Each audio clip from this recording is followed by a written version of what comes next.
Hi అందరికీ నమస్తే. ఇవాల్టి కథ నిజాయితీ అనే విత్తనం. అనగనగా పూర్వం హరితవనం అనే అందమైన రాజ్యాన్ని వివేక్ అనే రాజు పరిపాలించేవాడు. అతనికి మొక్కలన్నా ప్రకృతి అన్నా ప్రాణం. తన రాజభవనం చుట్టూ ఎన్నో రకాల అరుదైన వృక్షాలను పూల మొక్కలను పెంచేవాడు. ఆ రాజ్యంలోని ప్రజలు కూడా పచ్చదనానికి చాలా ప్రాముఖ్యత ఇచ్చేవారు. రాజు వివేక్ వయసు మల్లుతుంది. అతనికి సంతానం లేదు.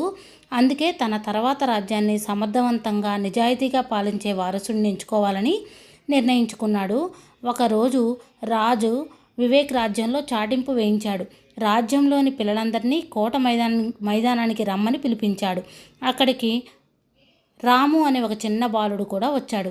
రాజు పిల్లలందరినీ ఉద్దేశించి ఇలా అన్నాడు, నేను మీ అందరికీ ఒక్కో విత్తనం ఇస్తాను.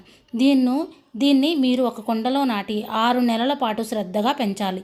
ఎవరి మొక్క అత్యంత అందంగా పెరుగుతుందో వారే ఈ రాజ్యానికి కాబోయే వారసుడు.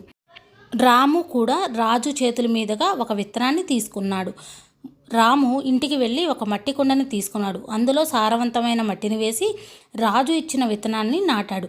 ప్రతిరోజు దానికి నీరు పోస్తూ ఎండ తగిలేలా జాగ్రత్తగా చూసుకునేవాడు. ఈ విత్తనం నుండి త్వరలోనే ఒక చిన్న మొలక వస్తుంది అని రాము ఎంతో ఆశగా ఎదురు చూడసాగాడు. అతను ఆ కుండీ పక్కనే కూర్చొని దాన్ని నిమితంగా గమనిస్తూ ఉండేవాడు. 1 నెల గడిచింది. రాజ్యంలోని పిల్లలందరూ తమ మొక్కలు ఎలా పెరుగుతున్నాయో మాట్లాడుకోవడం మొదలుపెట్టారు. రాము స్నేహితుడు వరుణ్ తన కుండీలో ఒక చిన్న ఆకుపచ్చని మొలక వచ్చిందని గర్వంగా చెప్పాడు.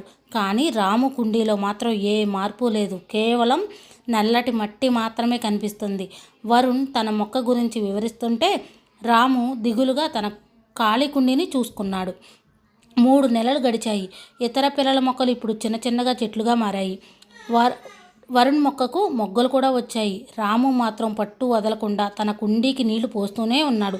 అతను మట్టిని మార్చాడు, మంచి ఎరువు వేశాడు, కానీ ఫలితం లేదు. ఆ విత్తనం నుండి కనీసం ఒక చిన్న మొలక కూడా రాలేదు. నేను ఎక్కడ తప్పు చేశాను అని రాము తనలో తాను బాధపడసాగాడు. 6 నెలల సమయం ముగిసింది. పిల్లలందరూ తమ మొక్కలతో రాజకోటకు చేరుకున్నారు. వరుణ్ కుండీలో ఎర్రటి పూలు పూసి ఉన్నాయి. పల్లవి అనే మరో అమ్మాయి కుండీలో పొడవైన తెల్లటి పూల మొక్క ఉంది.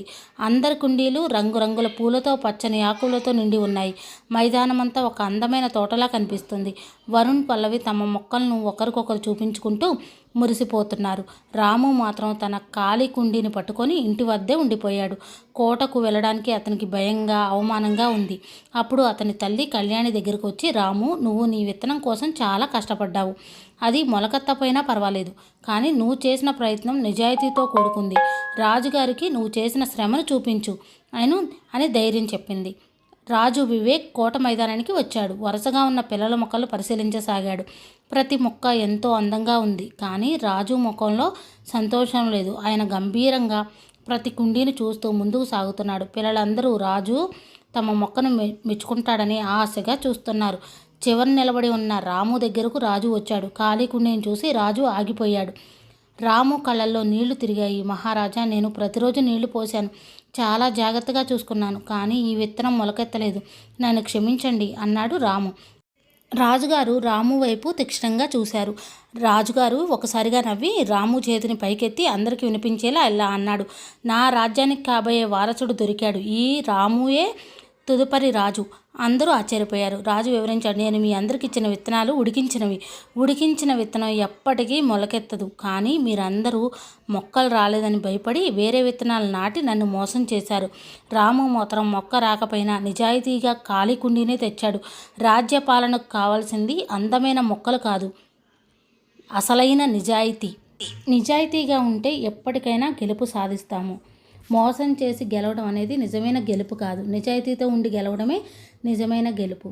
ఇది ఇవాల్టి కథ. కథపై మీ అభిప్రాయాన్ని కామెంట్ రూపంలో తెలియజేయండి. మన ఛానల్ని ఫస్ట్ టైం చూస్తున్నట్టయితే సబ్స్క్రైబ్ చేసుకోండి. Thank you for watching. Bye అండి.